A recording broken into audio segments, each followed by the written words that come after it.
pag-uusapan natin ngayon, may hawak tayong mga source na medyo kakaiba, napaka-personal. Oo. Isang koleksyon to ng mga pribadong sulat, tapos may mga transcript pa ng mga Zoom meetings.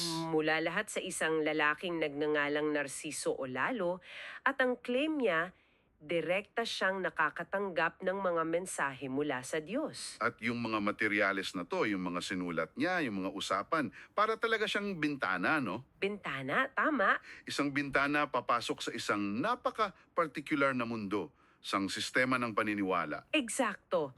So, ang misyon natin dito bale ay subukang unawain. Ano ba itong tinatawag niyang calling? Anong klasing mga mensahe ang natatanggap niya? At ito yung pinaka-interesante para sa akin. Paano niya ginagamit yung mga to para gabayan ang komunidad niya? Oo. At para lang sa konteksto mo ha, ang mga Zoom meeting na pag-uusapan natin, nakaschedule mismo sa araw na to, February 8, 2026. Parang live natin nasasaksihan lahat. Kaya mahalaga lang sigurong linawin na ang buong talakayan natin ay base lang talaga doon sa mga impormasyong ibinigay mo. Of course. Hindi ito pag-endorso o pagpuna. Ang gagawin lang natin ay suriin yung mga ideya, yung proseso, yung dynamics nila based sa sarili nilang mga salita. Okay, sige, let's unpack this. Simulan natin sa pinakafundasyon. Sino ba si Narciso Olano ayon sa sarili niyang pagpapakilala? Yan. Kasi sa isang sulat niya, 2015 pa to, napakalinaw ng sinabi niya. Sabi niya, sa mga taong nagsasabing false prophet ako, diyan kayo nagkakamali. Dahil walang sinabi ang Diyos sa akin na prophet ako. Tapos, Hindi rin niya sinabi na messenger ako. Medyo nakakagulat yan, di ba? Akala mo yun yung itatawag niya sa sarili niya. at dito na pumapasok yung konsepto na sentro sa lahat ng to, yung kanyang calling. Calling. Ayon sa kanya, tinanong niya raw mismo ang Diyos, anong itatawag ko sa sarili ko? At ang sagot daw sa kanya ay, ang tawag ko sa iyo ay calling. Wow. Ang ganda ng pagpili ng salita, no? Hindi siya titulo, hindi siya posisyon tulad ng propeta. Oo. Isa siyang function, isang pandiwa. Siya ay isang kasangkapan na tinatawag ng Diyos kapag may mensahe. Tapos, pagkatapos nun, balik siya sa pagiging ordinaryong tao. So parang on-call na divine instrument? At may isa pang aspeto rito, yung pagpapagaling. May isang linya dyan na tumatak talaga sa akin. Ano yun? Ang sabi raw ng Diyos sa kanya, ikaw ang nagagamot pero ako ang nagpapagaling. Napakalinaw ng pagkakaiba. Napakahalaga niyan. Dahil sa linyang yan, inaalis niya lahat ng kapangyarihan sa sarili niya. Parang disclaimer of agency. Tama. Mga tinatawag niyang false prophet. Yung mga nangungulekta ng pera? Oo. Sa pananaw niya, yung mga yon, nag-iipon ng pera, nag-aangkin ng kapangyarihan. Samantalang siya, paulit-ulit niyang sinasabi sa mga sulat, ordinaryong tao lang ako. So yung pagiging ordinaryo niya, yun yung patunay niya. Sakto. Yun ang pinakamalaking patunay na totoo ang calling niya. Yan ang foundation. Pero paano ba ito gumagana sa totoong buhay? Paano bumababa yung mga mensahe? Dito na tayo papasok sa mga case study. Simulan natin sa kwento ni Lolita Dahilog. Okay, ang kaso ni Lolita, nagsimula yan sa isang problema. Isang dead end. Ayon sa sulat ni Narciso, napansin niya na hindi raw gumagaling si Lolita sa sakit niya. Kahit ginagamot na niya? Oo, kahit sumailalim na raw sa panggagamot niya, so may blockage, hindi niya alam kung ano. At ang paraan niya ng paghingi ng gabay, ang personalo, bago siya matulog, kinausap niya lang yung Diyos. At ang tawag niya, Best friend. Hindi Panginoon, hindi Ama. Sabi niya, best friend, ipakita mo nga sa akin kung ano ang meron kay Lolita dahil bakit walang nagbago sa sakit niya. Parang tropa lang. at yung framing na yan, yung best friend, susi yan sa lahat. Kasi kapag hari ang tingin mo sa Diyos, ang aasahan mo utos. Malinaw na utos. Pero kapag best friend, ang aasahan mo payo, pahiwatig, isang bagay na medyo malabo na kailangan yung pag-usapan. Kaya ang naging sagot, hindi malinaw. Isang panaginip, isang vision. Tama. Sa vision, nakakita raw siya ng isang batang babae na parang pinapagalitan niya. Tapos may isang lalaking lumapit sa batang to. At dito niya sinabi yung isang rule sa proseso niya. Ang pagbabasa ng mensahe kasi ng Diyos, hindi ito literal. Parabola ito lahat, talinghaga. Which is a very clever framework. Dahil ang parabola, by definition, kailangan ng interpretasyon. Kailangan ng dialogo. Hindi mo pwedeng tanggapin na lang. Dito na nagiging mahalaga yung partisipasyon ng tagasunod. At doon na nga pumasok yung Zoom meeting. Hawak niya itong malabong vision na to. Oo, At sinimulan niyang tanungin si Lolita tungkol sa kabataan niya. Naging pasaway ka ba? Naging black sheep ka ba? At yung pinakapaulit-ulit niyang tanong umiikot sa isang salita. kinupkop. Kinupkop. Tinanong niya si Lolita, hindi ba nangyari sa buhay mo na may kumupkop sa'yo? Siguradong sigurado siyang iyon ang sagot. Pero sunod-sunod na hindi ang sagot ni Lolita. Dito sana pleading masira lahat, di ba? Oo, pwedeng sabihin mali ang mensahe. O kaya sabihin ni Lolita, hindi para sa akin yan. Pero ang nangyari, mas interesante. Dito nangyari yung ahaha moment. Sa katatangi ni Lolita, biglang may lumabas. Yun pala, hindi tungkol sa anya na kinukupkup. Kunti. Tungkol sa isang anak na kanyang ipinakupkup. At biglang nagiba yung direksyon. Umamin si Lolita na may anak siyang inampon o kinukupkop ng pinsan niya. At may dagdag pang detalye. Ano yun? Ang pinsang to, isang tumboy. Sa isang iglap, lahat ng piraso nagkabit-kabit. Yung vision ng batang kinukupkop ay direktang tumutukoy pala sa anak niya. Nalutas yung hiwaga. Nalutas. Grabe yung proseso, no? Mula sa malabong panaginip, sa pagtatanong na parang mali sa simula, nakarating sila sa isang napaka-espesifikong sikreto sa buhay ni Lolita. At ang ganda ng pagkakolaborative. Hindi siya basta nagdidikta. Hindi.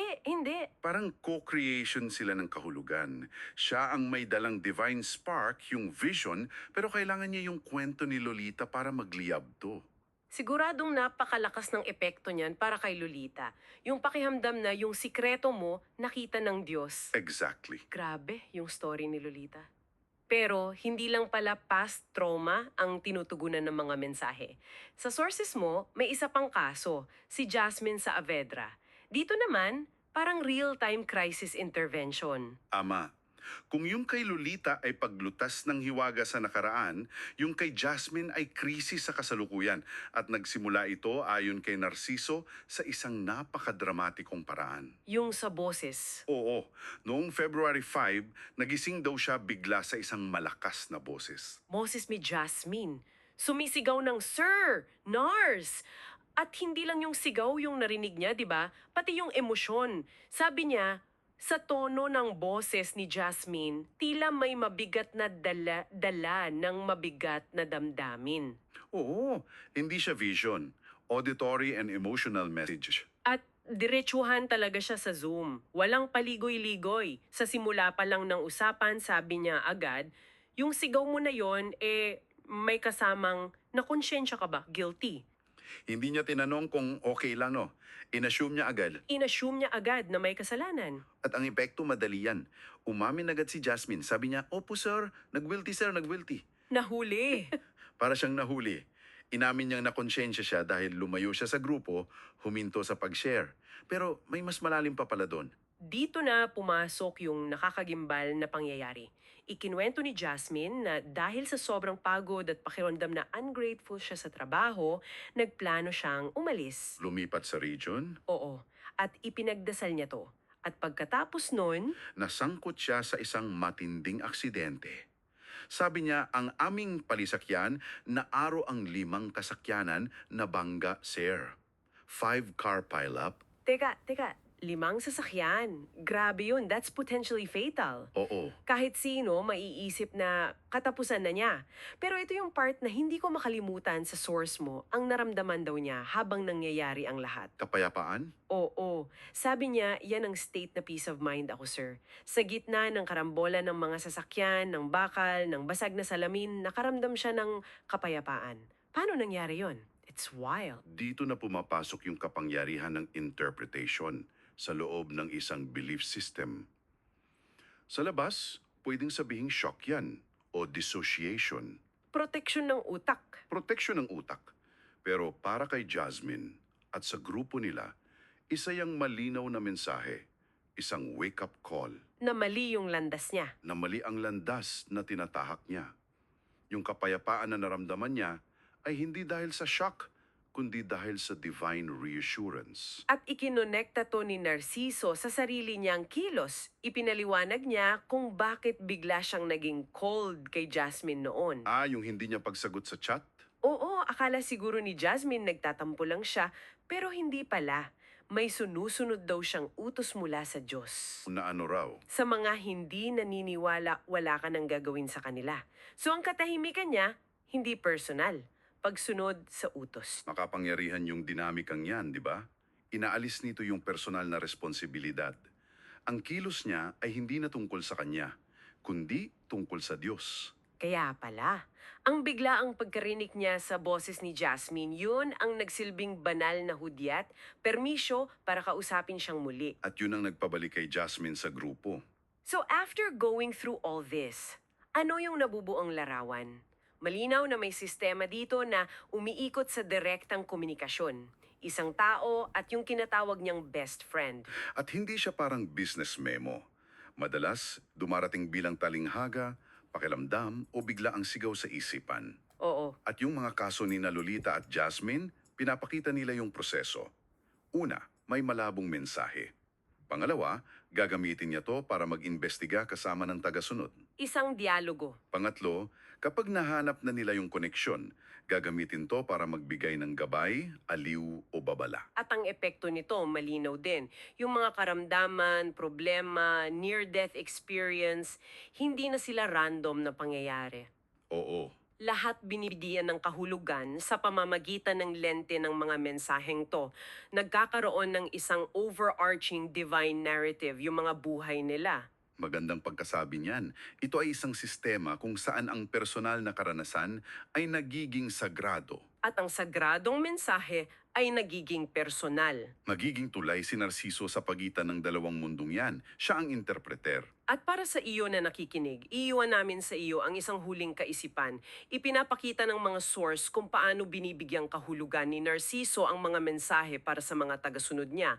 Siya ang tumatanggap, siya ang nag-i-interpret. Pero paano kaya kung ang isang tagasunod, halimbawa si Lolita o si Jasmine, ay makatanggap ng sarili niyang direktang mensahe mula sa best friend?